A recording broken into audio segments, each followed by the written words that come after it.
Today, I want to talk about something that touches every single one of our lives. Something that influences our choices, our dreams, and even our relationships. That something is money, or more specifically, the power of money. Now, let's be honest. Money isn't everything, but it certainly matters. It's often said that money can't buy happiness, and that's true to an extent. But try telling that to someone who can't afford rent, food, or medicine.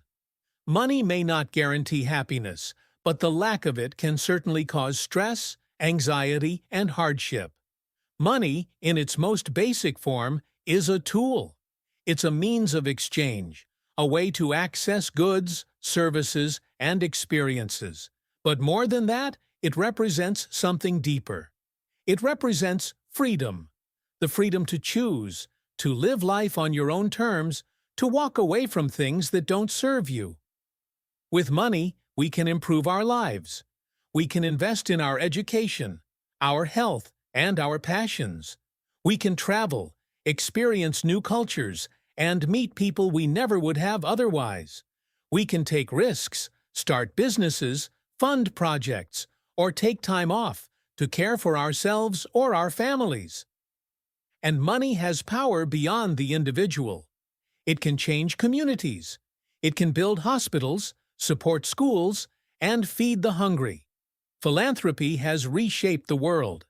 Whether it's funding scientific breakthroughs, sponsoring the arts, or supporting humanitarian causes. The power of money used for good is immense. But here's the catch. Money doesn't come with a moral compass. It's not good or evil. It simply reflects the values of the person who holds it. This is where things get complex. We've all seen how the pursuit of money can lead people down dangerous paths: corruption, exploitation, even war. When money becomes more important than people, ethics, or the environment, the consequences can be devastating. Businesses that put profit above integrity, governments swayed by the highest bidder, individuals who lose their humanity in the race for wealth. All of this is the dark side of money's power. That's why it's important to ask ourselves, what role does money play in our lives? Is it serving us, or are we serving it? Do we control our finances, or do our finances control us? Money should be a servant, not a master. It's easy to get caught up in the chase, to compare, to compete, to believe that more is always better. But we have to remember, money is a tool, not the end goal. What matters is not how much we have, but what we do with what we have. Even a small amount of money, used wisely, can make a difference. It can help someone in need. It can start a dream. It can give someone hope. And large amounts of money, used irresponsibly, can do a lot of harm. The power of money lies in its ability to create change.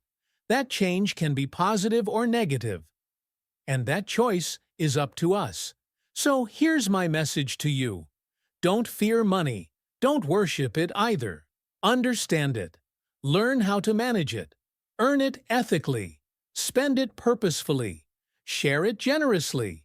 Let your relationship with money reflect your values. Because, in the end, money doesn't define who you are.